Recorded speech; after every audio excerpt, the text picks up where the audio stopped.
ওয়াল্লাহি যদি শুকর খাওয়া হালাল হতো কেউ শুকর খেত না, গরু খেত সবাই। যদি মদ খাওয়া হালাল হতো এই মুসলমানরা মদের প্রতি এত আকৃষ্ট থাকতো না, সবাই পানের প্রতি থাকতো আকৃষ্ট।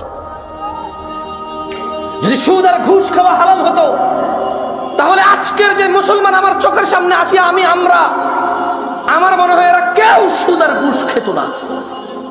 ওয়াল্লাহি যদি নামাজ পড়লে পাপ হতো তো ফজরে তুমি মসজিদে জায়গা দিতে পারতা না। নেশা করে জেলখানা যদি আমার ছেলের আমার ভাই যায় তখন আমি আইন আদালত কিচ্ছু বুঝি না ভাই, যেমন বের করেন ভাই, ভাই বেল দিয়ে দেন ভাই, জামিন দিয়ে দেন ভাই, আমরা আপনি ভোট দিই ভাই, রাইট? হ্যাঁ, নেশা করে যখন আমার ভাই ব্রাদার হবে, ছেলে হবে, তখন এটা মুক্তি পাওয়ার মতো অপরাধ। রেপিস্ট যখন আমি বা আমার ভাই ব্রাদারের কেউ হবে তখন এটা ক্ষমাযোগ্য অপরাধ।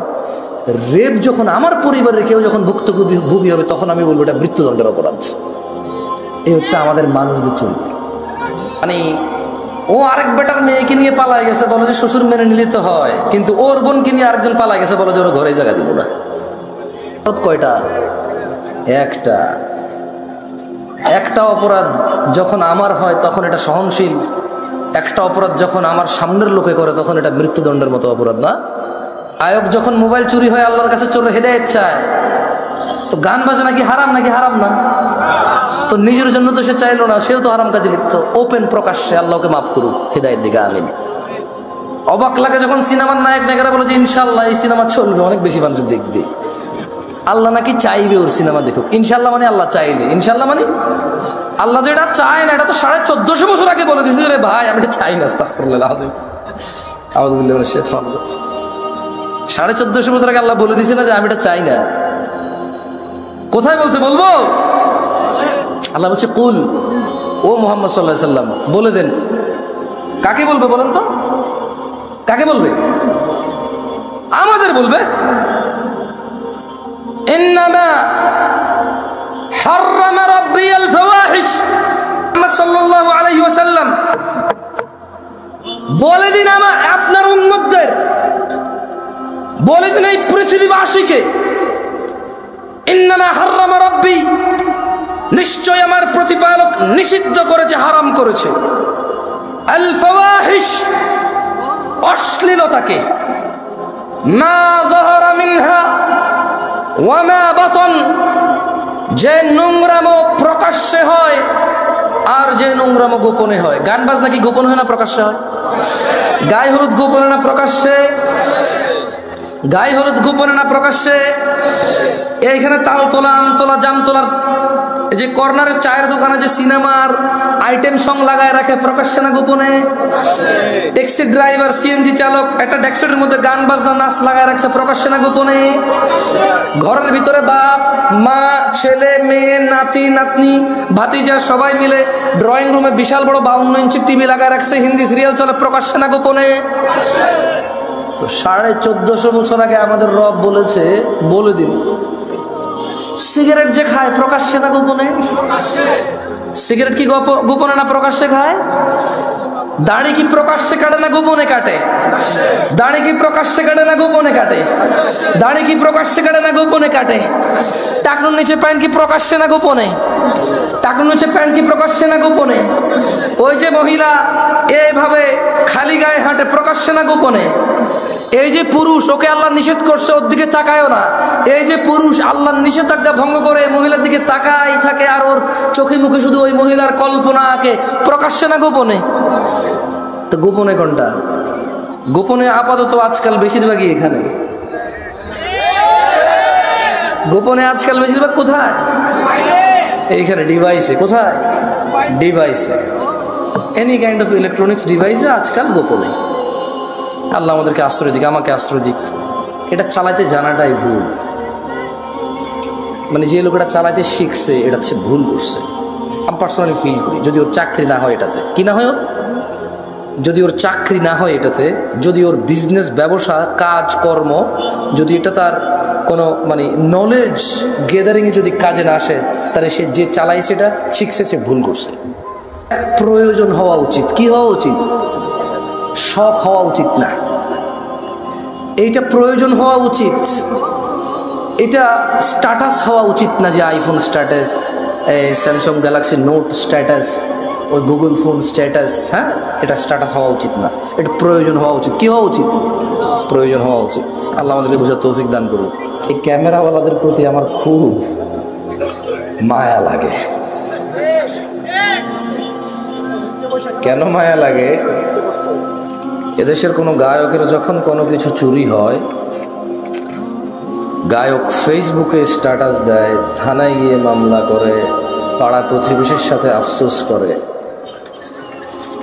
এদেশের সুদখোরের যখন কোনো কিছু চুরি হয়, সে ফেসবুকে স্ট্যাটাস দেয়, পাড়া প্রতিবেশীর সাথে আফসোস হাই হতাশা করে, থানায় গিয়ে মামলা করে।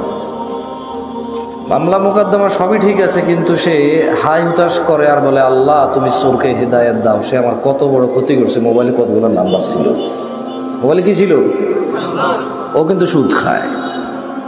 মানে ও চোরের হেদায়েত চায়, নিজের হেদায়েত চায় না। ওর কাছে চুরিটা হচ্ছে গুনাহ, এটার হেদায়েত লাগবে। সুদ গুনাহ না, এটার হেদায়েত লাগবে না। এই হিসেবে সিগারেটখোর মনে করে গাঁজাখোরের চাইতে ভালো, গাঁজাখোর মনে করে মদখোরের চাইতে ভালো, মদখোর মনে করে হিরোইন চাইতে ভালো, হিরোইনখোর মনে করে টিকটিকির লেজ খাওয়ার চাইতে ভালো। আমার মতো জামশেদ মজুমদার হুজুর মনে করে দাড়ি টুপি রাখা সব চাইতে ভালো কাজ, কিন্তু মানুষের সাথে দুর্ব্যবহার করা খারাপ কাজ না। এখানে এসে আসা লোকগুলো আমরা যখন পরামর্শ দিই মানুষকে, আমরা ভুলে যাই। আল্লাহ বলেছি, ইয়া আইয়ুহাল্লাযীনা আমানু, হে তোমরা যারা ঈমান এনেছো, লিমা তাকুল, এমন কথা বলো কেন, মা লা তাফআলুন, যা তোমরা করতে পারবা না নিজেরাই। কাবুরা মাকতান ইনদাল্লাহি আন তাকুলু মা লা তাফআলুন, নিশ্চয় আল্লাহর কাছে ঘৃণিত কাজ হচ্ছে এমন কিছু যা তুমি অন্যকে বলো কিন্তু তুমি নিজে করো না। কেমন? এখানে প্রত্যেকটা রুগী চায় ডাক্তারের হিদায়েত, ডাক্তার চায় যে ম্যাজিস্ট্রেট তার পরীক্ষার নকল ধরেছে তার হিদায়েত, হুজুর চায় মাহফিল কমিটির হিদায়েত কারণ টাকা কম দিছে, মাহফিল কমিটি চায় হুজুরের হিদায়েত, টাকা কন্ট্রাক্ট করা ছাড়া আসতে চাচ্ছে না। কেউ নিজের হিদায়েত চায় না, প্রত্যেক ব্যক্তি অন্যের হিদায়েত নিয়ে এখানে ব্যস্ত। লা হাওলা ওয়ালা কুওয়াতা ইল্লা বিল্লাহিল আলিয়্যিল আযীম। এমত অবস্থায় এখানে মানুষ কিভাবে ভালো হব আমরা, যেখানে আমি সবসময় অন্যের ভালো চাই, নিজের ভালো চাই না, এবং অন্যকে আমি বলি আমি যে তোমার ভালো চাই এটা তুমি বিশ্বাস করো। আমি কিন্তু নিজের ভালোই চাই না, আপনারা যে ভালো চাই এটা বিশ্বাস করার জন্য আপনাকে বলি। আমি মাহফিলগুলো গায়ে হলুদের অনুষ্ঠান যেমন বিয়েতে অপ্রয়োজনীয়, ইদানিংকাল মাহফিলগুলো ইসলামের মধ্যে ইবাদতের নামে এরকম গায়ে হলুদের মতো হয়ে গেছে। প্রচুর মেলা হইতো, জাহালাত ছিল, মানুষের অজ্ঞতা ছিল। ঠান্ডার সময় প্রচুর মেলা হইতো, মেলা, বটকা, বাঁশি, ওই কাঠের বানানো পাখি, এভাবে পোলা পাইনি লাকড়ে ধরে দুটা চাকা থাকে, ক্যাঁ ক্যাঁ ক্যাঁ পা সারাদিন বাজে এই সময়গুলোতে। তো মানুষ কিছু দিনদারি কার কর্মকাজে নিজেকে নিযুক্ত করতে গিয়ে ওইসব মেলা বন্ধ হয়েছে, এটা ভালো হয়েছে, কিন্তু যেটা ভালো অল্টারনেটিভ হয়েছে সেটা আরো বেশি খারাপ হচ্ছে। মেলা হারাম সব সময় সব আলেমরা বলে, সব সাধারণ মুসল্লিরা এগ্রি করে। ওয়াজ যদি বলি হারাম, কেউ এগ্রি করবে? করবে না। কিন্তু এই ওয়াজগুলো বাংলাদেশের সংস্কৃতি অথবা একটা এলাকার ঐতিহ্যে পরিণত হয়েছে, এর বেশি আর কিছুই না। আপাতত এখানে উপস্থিত আপনারা যারা আছেন, আপনাদেরকে এখন পরীক্ষা করলেই চলবে। তোমাদের যাদের ক্যামেরা আমার দিকে করা আছে থাক, কারো দিকে করিও না। এখানে আপনারা মিনিমাম 60% মানুষ এসব নামাজ পড়েন নাই আজকে।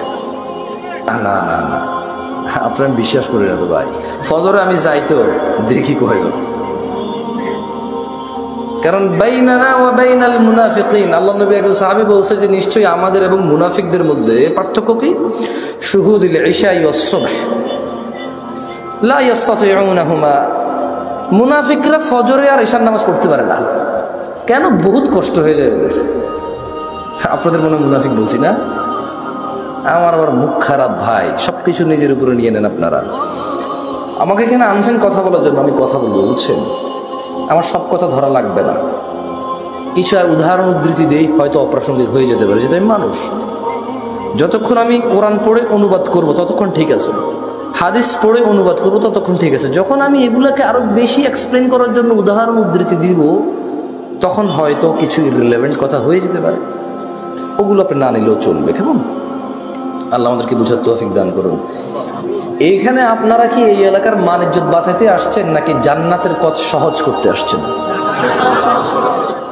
আসলে কি গত বছর ওয়াজে আসেন নাই আপনারা? তো এই গত পুরো এক বছর তো 2023 সাল থেকে 24 তো নামাজ পড়েন নাই, তো শুধু জুমা পড়ছেন আর ঈদের নামাজ পড়ছেন।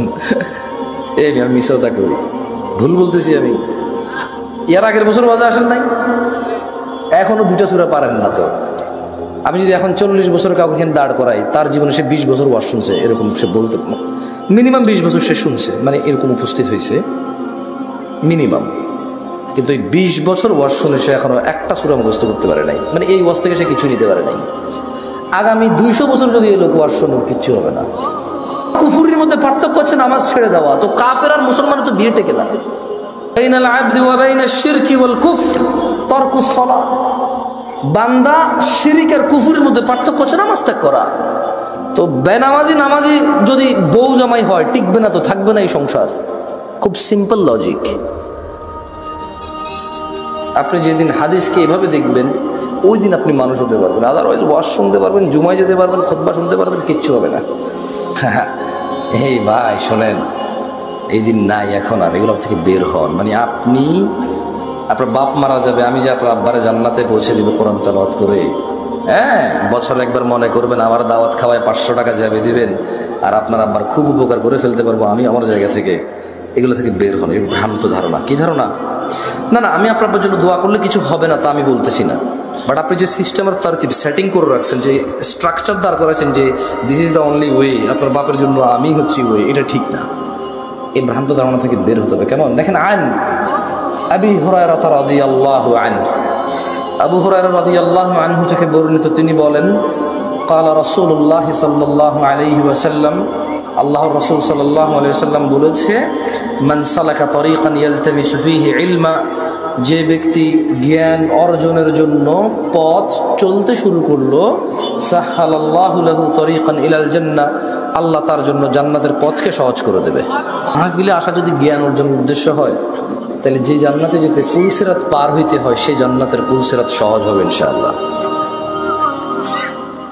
যদি আজকের এই উপস্থিতি আপনার ইলম অর্জনের উদ্দেশ্য হয়, তবে যেই জান্নাতে না গেলে জাহান্নামে প্রবেশ করতে হবে, অন্য কোনো অপশন নাই, সেই জান্নাতের পথ সহজ হবে।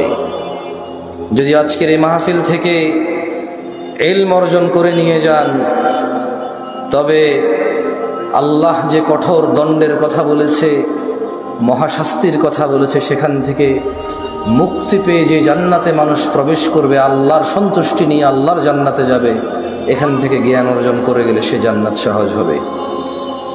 কারা কারা আল্লাহর পরিবারে অন্তর্ভুক্ত হতে চান?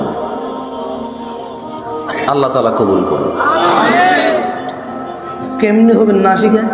এমনি হয়ে যাবে কবুল। বলেন কেমনে হবেন আল্লাহর পরিবার? না না, লাম ইয়ালিদ ওয়া লাম ইউলাদ, আল্লাহ কাউকে জন্ম দেয়নি, জন্ম নেয়নি। ওয়া লাম ইয়াকুল লাহু কুফুয়ান আহাদ, ওনার সমতুল্য কিচ্ছু নাই। কিন্তু এর মধ্যে উনি এই পৃথিবীতে মানুষের মধ্যে কিছু মানুষকে ওনার পরিবার বলছে। সুবহানাল্লাহ। কি বলছে? ছেলে সন্তান বলে নাই। কি বলে নাই? বাপ মা বলে নাই, পরিবার বলছে। কি বলছে? আন আনাস ইবনে মালিক রাদিয়াল্লাহু আনহু قال, আনাস ইবনে মালিক রাদিয়াল্লাহু আনহু থেকে বর্ণিত, তিনি বলেন মুহাম্মদ সাল্লাল্লাহু আলাইহি ওয়াসাল্লাম বলছে, দাড়ি রাখো, এরা কাটে। বলছে টাকনুর উপরে প্যান্ট বড়, এরা নিচে পড়ে। এখন নায়কেরা দাড়ি রাখে, এরা দাড়ি রাখে। আল্লাহ তাআলা বলছে হালাল খাও, এরা সবসময় হারামের প্রতি ঝুঁকে থাকে। ইসলাম যত কিছু আদেশ করছে, মুসলমানদের বর্তমানে কাজ হয়ে গেছে সবকিছুর বিরুদ্ধাচরণ করা। ওয়াল্লাহি যদি শুকর খাওয়া হালাল হতো, কেউ শুকর খেত না, গরু খেত সবাই। যদি মদ খাওয়া হালাল হতো, এই মুসলমানরা মদের প্রতি এত আকৃষ্ট থাকতো না, সবাই পানের প্রতি থাকতো আকৃষ্ট। যদি সুদ আর ঘুষ খাওয়া হালাল হতো, তাহলে আজকের যে মুসলমান আমার চোখের সামনে আসি, আমরা আমার মনে হয় এরা কেউ সুদ আর ঘুষ খেত না। ওয়াল্লাহি যদি নামাজ পড়লে পাপ হতো, তো ফজরে তুমি মসজিদে জায়গা দিতে পারতা না। গান শুনলে পাপ হয়, কনসার্টে জায়গা হয় না। গান শুনলে পাপ হয়, কনসার্টে জায়গা হয় না। সিনেমা দেখলে পাপ হয়, ইন্টারনেটে মিলিয়ন বিলিয়ন্স ভিউ হয় ওইটার। বাবা মায়ের সাথে বেয়াদবি করলে পাপ হয়, কোন সন্তান তার বাপ মায়ের কথা শোনে না। একটা সামান্য মেম্বার, ইউনিয়ন মেম্বার, ও বেটা এখন 2 লাখ টাকা খরচ করলে হওয়া যায় কি? আগের যুগ আছে সম্মান হতো। আমি রাজনীতি বক্তব্য দিচ্ছি না, ফ্যাক্ট বলতেছি, নিজের উপরে নিয়েন না কেউ। আমি রাজনীতি বুঝি কম, তাই বলি না। আমার শত্রু বানায় শুধু শুধু নিজের শত্রু বাড়ায় না। আমি নিরীহ মানুষ, মনে আপনার কষ্ট যাবে শুধু, ব্যাস। আমারও ইনশাল্লাহ কিছু করতে পারবেন না, আমিও পারবো না। আপনাদের যা করবে, যদি কিছু হয় ওটা আল্লাহর তাকদীরে আছে, আমার হবে, আপনার হইলে ওটা আল্লাহর তাকদীরে আছে, তাই হবে, ব্যাস, দ্যাটস ইট। আমি ভয় পাই না তা না, এই জন্য আরো অনেক কন্ট্রোল করে বলতেছি। তো এই জন্য দেখবেন বাবা মায়ের অবহেলা। ওর যদি খালি ইউনিয়ন চেয়ারম্যানে বলে ওকে বলিস তো একটু দেখা করতে, ও লুঙ্গি কুন্ডা পড়বে, টেনশনে পড়ে যাবে, যাইতে হবে রে। ওর বাপ মা ওকে ডেকে পাঠাইলো, বলো যে আসতেছি, বলে দিস পরে আসতেছি। আমি একটা জিনিস বিবেচনা করে দেখলাম, যত কিছু আল্লাহ তাআলা হ্যাঁ করতে বলেছে তত কিছু আমরা অনীহা করি। উনি বলেছে বিয়ে করো 2টা 3টা 4টা পছন্দ মতো তৌফিক অনুযায়ী। আমরা প্রেম করি 2টা 3টা 4টা সিম দিয়ে। আপনি দেখেন, উনি বলছে বিয়ে করো 2টা 3টা 4টা, আমরা করি প্রেম 2টা 3টা 4টা।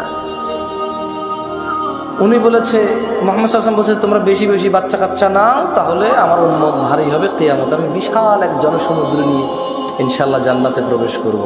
আমরা বলি একটা যথেষ্ট। কয়টা যথেষ্ট? একটা যথেষ্ট। উনি বলেছে বিয়ে করো রিজিক বাড়বে, আমরা বলি আগে চাকরি বাকরি এস্টাবলিশ হয় তারপরে বিয়ে। এভরিথিং উল্টা। উনি বলেছে মেয়েরা মোহর পাবে, আমরা নেই যৌতুক। তুমি দেখছো? একটু চিন্তা করে দেখো না। উনি বলছে দাড়ি রাখো, আমরা কাটি। উনি বলছে নখ কাটো, আমরা নখ এত লম্বা রাখি। তুমি বুঝতেছো না ভাই, আসলে এটা ও নখ রাখার শখ না, জাস্ট আল্লাহর বিরুদ্ধাচারণ করা, রাসূলের বিরুদ্ধাচারণ করাই হচ্ছে ওর উদ্দেশ্য। ওর জীবনের একটা এইম হয়ে গেছে।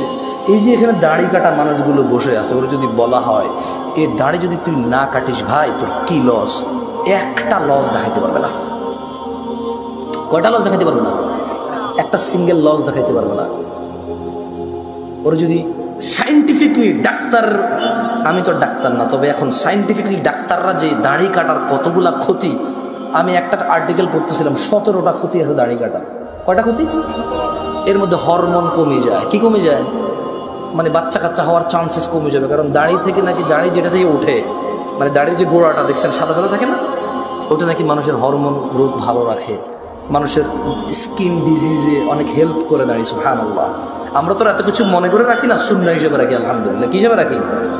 হরমোন আর স্কিনের জন্য রাখি না, জান্নাতের জন্য রাখি। আল্লাহ কবুল করুন, আমিন। সো যে যার নিয়ত অনুযায়ী পাবে। ইহুদি নাসারারা এখন দাড়ি রাখে কেন? হরমোন গ্রোথ ভালো রাখার জন্য, স্কিন প্রোটেক্ট করার জন্য। আমরা রাখি জান্নাতে যাওয়ার জন্য। তার একটা জিনিস চিন্তা করলাম যে মসজিদে মানুষ নাই, কনসার্টে কেন মানুষ? কারণ মসজিদে আসতে বলা হয়েছে এই জন্য আসে না, কনসার্টে যেতে নিশ্চিত করছে এই জন্য যায়, নাথিং এলস। আচ্ছা, শীতকালে সব মানুষ জ্যাকেট, কুর্তা, পাঞ্জাবি, জুব্বা, তারপর হচ্ছে চাদর, তোয়ালা, কানটুপি, নাকটুপি, মাস্ক, হাত মোজা, পা মোজা সব কিছু দেয়। কাউ কাছে অত্যাচার মনে হয় না এটা। কিন্তু যখনই পর্দা করার জন্য শুধু বোরখা পড়তে বলা হয়, সবার কাছে অত্যাচার মনে হয়। শীতকালে মহিলারা সৌন্দর্য দেখাবে না কেন? ওয়াই? তখন কি ওদের স্বামীর সাথে থাকা লাগে না? তখন কি ওদের বয়ফ্রেন্ডরা ছুটি নিয়ে নেয়? তখন কি ওদের বিবাহের জন্য আসা বন্ধ হয়ে যাবে? তো তাহলে শীতকালে কেন গা ঢাকে? কারণ ঠান্ডা লাগে তাই ঢাকে। গরমকালে কেন ঢাকে না? ঠান্ডা লাগে না তাই ঢাকে না। আল্লাহ বলেছে ঢাকতে, তাই ঢাকে না। মুসলিম সমাজের বাবা মায়ের, ছেলে সন্তানের, আমার আপনার সবার একটা এইম হয়ে গেছে, যেটা আল্লাহর নবী বলছে ওটার উল্টাটা করো। ওটার কি করো? উল্টাটা করো। আল্লাহ আমাদেরকে বুঝার তৌফিক দান করুন। যে এখান থেকে বলেছিলাম যে পৃথিবীতে জমিনে আল্লাহর পরিবার রয়েছে। কি রয়েছে? তারা কত সৌভাগ্যবান যারা আল্লাহর পরিবার। না পরিবার কারা? আল্লাহর। আনাস ইবনে মালিক রাদিয়াল্লাহু আনহু قال, আনাস ইবনে মালিক রাদিয়াল্লাহু আনহু থেকে বর্ণিত, তিনি বলেন قال রাসূলুল্লাহ সাল্লাল্লাহু আলাইহি ওয়াসাল্লাম, আল্লাহর রাসূল সাল্লাল্লাহু আলাইহি ওয়াসাল্লাম বলেছেন, ইন্না লিল্লাহি আহলিনা মিনান নাস, নিশ্চয়ই মানুষের মাঝে আল্লাহর পরিবার রয়েছে। ক্বালু ইয়া রাসূলুল্লাহ সাল্লাল্লাহু আলাইহি ওয়াসাল্লাম মান হুম, সাহাবারা বললেন, হে আল্লাহর রাসূল সাল্লাল্লাহু আলাইহি ওয়াসাল্লাম, তারা কারা যারা আল্লাহর পরিবার? ক্বালা হুম আহলুল কুরআনি আহলুল্লাহি ওয়া খাসাতুহু, আল্লাহর নবী সাল্লাল্লাহু আলাইহি সাল্লাম বলছেন, এই জমিনের বুকে তারা হচ্ছে আল্লাহর পরিবার, যারা কোরআনুল কারীমের তেলাওয়াত করে সেই অনুযায়ী জীবন গড়ে, তারাই হচ্ছে আল্লাহর পরিবার, তারাই হচ্ছে আল্লাহর বিশেষ ভাজন, তারাই হচ্ছে আল্লাহর জন্য স্পেশাল। দিনী ভাইয়েরা, ছেলে সন্তান আপনার পূর্বে যারা ছিল তাদেরও ছিল, আপনার পরে যারা আসবে তাদেরও থাকবে। আপনি একা মানুষ নন যিনি বিয়ে করেছেন, আপনি একা মানুষ নন যার ছেলে সন্তান আছে, আপনি একা মানুষ নন যার খিদা লাগে, আপনি একা মানুষ নন যার ভোগ বিলাস লাগে, আপনি একা মানুষ নন যার প্রয়োজন আছে। পৃথিবীতে যত মানুষ আছে প্রায় সব মানুষের স্ত্রী সন্তান আছে যারা পৃথিবীতে বেঁচে থাকে, প্রায় সব মানুষের ভোগ বিলাসের প্রবল ইচ্ছা আছে।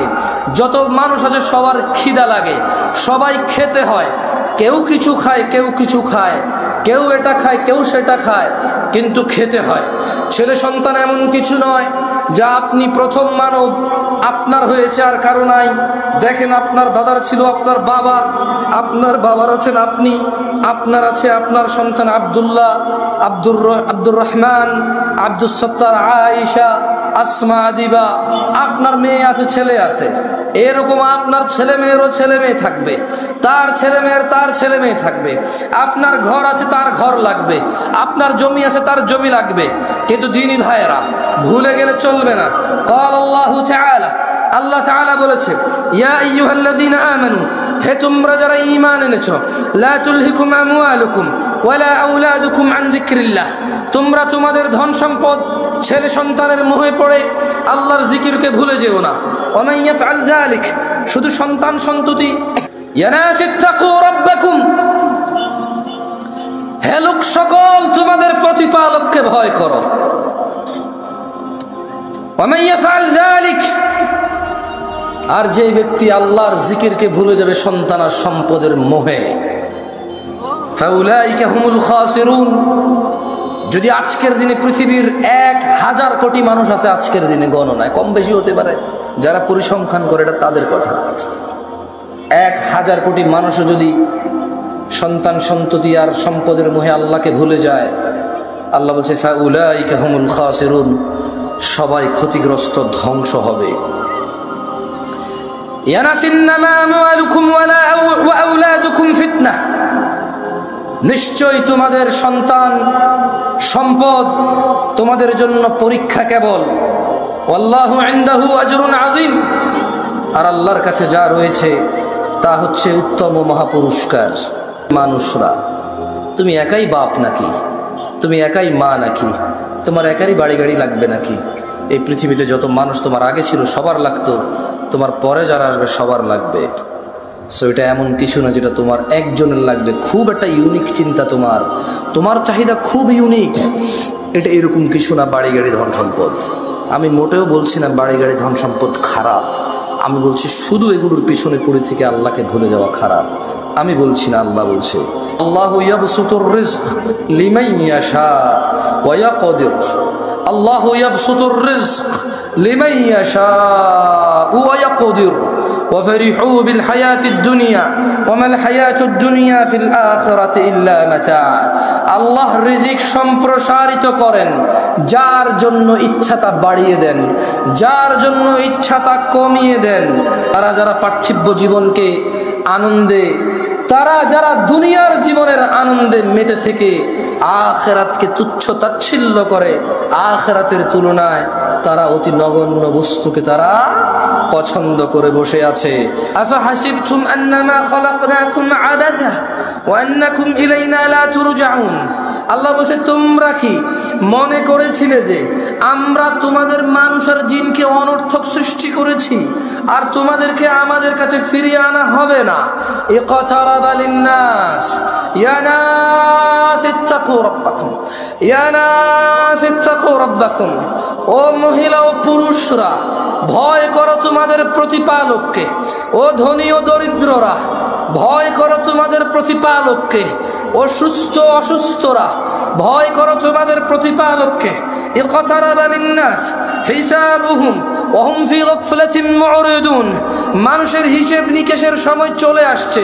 ওয়া হুম ফি গাফলাতিন মুরিদুন, অথচ তারা উদাসীনতায়, অথচ তারা খেয়ালিপনায়, অথচ তারা হেলায় ফেলায় মেতে আছে, মগ্ন হয়ে আছে। ইয়া নাস ইত্তাকু রাব্বাকুম, ইয়া আইয়ুহান নাস, হে মানুষ, ইন্না ওয়াদাল্লাহি হক, নিশ্চয় আল্লাহর ওয়াদা সত্য। ফালা তাগুররান্নাকুমুল হায়াতুদ দুনিয়া ওয়ালা ইয়াগুররান্নাকুম বিল্লাহিল গরুর, অতএব দুনিয়ার জীবন যেন তোমাদের কিছুতেই প্রতারণা না করতে পারে। হে মানুষ, আল্লাহর ওয়াদা সত্য, অতএব যেন দুনিয়ার জীবন তোমাদের প্রতারিত না করতে পারে। ইন্নাশ শাইতানা লাকুম আদু, নিশ্চয় শয়তান তোমাদের শত্রু। ফাত্তাখিযুহু আদু, শয়তানকে তোমরা শত্রু হিসেবে নাও। ইন্নামা ইয়াদউ হিজবাহু লিয়াকুনু মিন আসহাবিস সাঈর, শয়তান তার দলকে কেবল এই জন্যই ডাকে যাতে সবগুলো মানুষ তার দলে অন্তর্ভুক্ত হয়ে দলে দলে জ্বলন্ত আগুনের অধিবাসী হয়। ইয়া নাস ইন্নাশ শাইতানা লাকুম আদু, নিশ্চয় শয়তান তোমাদের শত্রু। ফাত্তাখিযুহু আদু, শয়তানকে তোমরা শত্রু হিসেবে নাও। ইয়া আইয়ুহান নাস, হে মানুষ, ইত্তাকু রাব্বাকুম, তোমাদের রবকে ভয় করো। ইন্না জালজালাতাস সাআতি শাইউন আযীম, নিশ্চয় কিয়ামতের প্রকম্পন, নিশ্চয় কিয়ামতের কাঁপুনি এক ভয়ঙ্কর ব্যাপার। ইয়াউমা তারাউনাহা তাযহালু কুল্লু মুরদিআতিন আম্মা আরদাআত ওয়া তাদাউ কুল্লু যাতি হামলিন হামলাহা ওয়া তারান নাসা সুকারা ওয়া মা হুম বিসুকারা ওয়ালাকিন্না আযাব আল্লাহি শাদীদ। বলছে কুল, ও মুহাম্মদ সাল্লাল্লাহু আলাইহি সাল্লাম বলে দেন। কাকে বলবে বলেন তো? কাকে বলবে? আমাদের বলবে। ইন্নামা হাররামা রাব্বিয়াল ফাওয়াহিশ, ও মুহাম্মদ সাল্লাল্লাহু আলাইহি ওয়াসাল্লাম বলে দিন আপনার উম্মতদের, বলে দিন এই পৃথিবীবাসীকে, ইন্নামা হাররামা রাব্বি, নিশ্চয় আমার প্রতিপালক নিষিদ্ধ করেছে, হারাম করেছে, আল ফাওয়াহিশ, অশ্লীলতাকে, মা যাহারা মিনহা ওয়া মা বাতন, যে নোংরামো প্রকাশ্যে হয় আর যে নোংরামো গোপনে হয়। গান বাজনা কি গোপন হয় না প্রকাশ্যে হয়? গায়ে হলুদ গোপনে না প্রকাশ্যে? গায়ে হলুদ গোপনে না প্রকাশ্যে? এইখানে তাল তোলা, আম তোলা, জাম তোলার এই যে কর্নারের চায়ের দোকানে যে সিনেমার আইটেম সং লাগায় রাখে, প্রকাশ্যে না গোপনে? ট্যাক্সি ড্রাইভার, সিএনজি চালক একটা ডেস্কের মধ্যে গান বাজনা নাচ লাগায় রাখছে, প্রকাশ্যে না গোপনে? ঘরের ভিতরে বাপ মা, ছেলে মেয়ে, নাতি নাতনি, ভাতিজা সবাই মিলে ড্রয়িং রুমে বিশাল বড় 52 ইঞ্চি টিভি লাগায় রাখছে, হিন্দি সিরিয়াল চলে, প্রকাশ্যে না গোপনে? তো 1450 বছর আগে আমাদের রব বলেছে, বলে দিন সিগারেট যে খায় প্রকাশ্যে না গোপনে? সিগারেট কি গোপনে না প্রকাশ্যে খায়? দাড়ি কি প্রকাশ্যে কাটে না গোপনে কাটে? দাড়ি কি প্রকাশ্যে কাটে না গোপনে কাটে? দাড়ি কি প্রকাশ্যে কাটে না গোপনে কাটে? টাকনুর নিচে প্যান্ট কি প্রকাশ্যে না গোপনে? টাকনুর নিচে প্যান্ট কি প্রকাশ্যে না গোপনে? ওই যে মহিলা এইভাবে খালি গায়ে হাঁটে, প্রকাশ্যে না গোপনে? এই যে পুরুষ, ওকে আল্লাহ নিষেধ করছে, ওর দিকে তাকায়ও না। এই যে পুরুষ আল্লাহর নিষেধাজ্ঞা ভঙ্গ করে মহিলার দিকে তাকাই থাকে, আর ওর চোখে মুখে শুধু ওই মহিলার কল্পনা আঁকে, প্রকাশ্যে না গোপনে? তো গোপনে কোনটা? গোপনে আপাতত আজকাল বেশিরভাগই এখানে। গোপনে আজকাল বেশিরভাগ কোথায়? এইখানে ডিভাইসে। কোথায়? ডিভাইসে। এনি কাইন্ড অফ ইলেকট্রনিক্স ডিভাইসে আজকাল গোপনে। আল্লাহ আমাদেরকে আশ্রয় দিক, আমাকে আশ্রয় দিক। আর একটা হাদিস বলবো, কেমন? আফাদুল শেখ চলে আসছে, ওনাকে অপেক্ষা করানোর স্পর্ধা করবো না ইনশাআল্লাহ। এই হাদিসটা নিজেরা পড়বেন, ফতুয়া বেশি খুঁজিয়েন না। মানে ফতুয়ায় প্রবলেম কি জানেন? ফতুয়া হচ্ছে শেখ মতিউর রহমান মাদানী হাফিজাহুল্লাহ তালাক বিষয়ে একটা ফতুয়া দিয়েছে একজনকে। ওই লোক আবার ওইটা রেকর্ডিং করে আমাকে মেসেজ দিয়ে বলে যে এটা ঠিক আছে কিনা। আমি জাজ করবো নাকি এটাকে? ঠিক আছে, মানুষ মাত্র ওই ভুল, উনি ভুলের ঊর্ধ্বে না, হতে পারে, ভুল হতে পারে, আল্লাহু আলাম। তবে আমার ওই যোগ্যতা না যে জাজ করবো, কেমন? শেখ আহমদুল্লাহ এই যে বিয়ের ব্যাপারে, পালায় বিয়ে করার ব্যাপারে একটা ফতোয়া দিয়েছে সুন্দর। তো আমাকে এক ভদ্র মহিলা মেসেজ দিয়ে বললো যে এটা ঠিক আছে কিনা।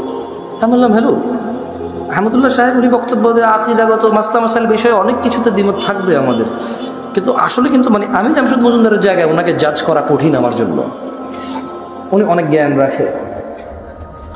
তো এই হিসেবে ধরেন, এই জন্য আমি বলি যে ফতুয়া নিজেরা নিজে দিবেন। কারা কে দিবেন? ফতুয়া দেওয়ার জন্য নলেজ লাগবে। কি লাগবে? এই পৃথিবীর রাজা, তাহলে আমি রাজা। যদি নিজেকে রাজা বললে রাজা হওয়া যায়, নিজেকে নেতা বললে নেতা হওয়া যায়, নিজেকে সুন্দর সুদর্শন বললে সুন্দর সুদর্শন হওয়া যায়, তাহলে নিজেকে মুসলমান বললে মুসলমান হওয়া যাবে। আর যদি না নেতা মানুষে বানাবে, আর যদি না সুদর্শন হওয়ার জন্য মানুষের কাছে গ্রহণযোগ্যতা থাকতে হবে, তাইলে মুসলমান নিজেকে নিজে বললে হবে না, আল্লাহর নবীর সার্টিফিকেটে ম্যাচ করতে হবে। কার সার্টিফিকেটে? একটা শেষ হাদিস পড়েই চলে যায়, বলেন বাইনানা বাইনানা ওয়া বাইনাল মুনাফিকিনা শুহুদুল ইশা ওয়াস সুবহ লা ইস্তাতিউনাহুমা। আল্লাহ নবী সাল্লাল্লাহু আলাইহি ওয়াসাল্লাম বলছে যে আমাদের মধ্যে মানে মুসলমানদের এবং মুনাফিক এদের মধ্যে পার্থক্য হচ্ছে এরা ঈশা আর ফজরের নামাজ উপস্থিত হতে পারে না, এদের জন্য খুব কঠিন। আকুলু কওলি হাযা ওয়াস্তাগফিরুল্লাহ লি ওয়া লিসাইরিল মুমিনিন ফাস্তাগফিরুহু ইন্নাহু হুয়াল গফুরুর রহিম। সুবহানাকাল্লাহুম্মা ওয়া বিহামদিকা আশহাদু আল্লা ইলাহা ইল্লা আনতা আস্তাগফিরুকা ওয়া আতুবু ইলাইক।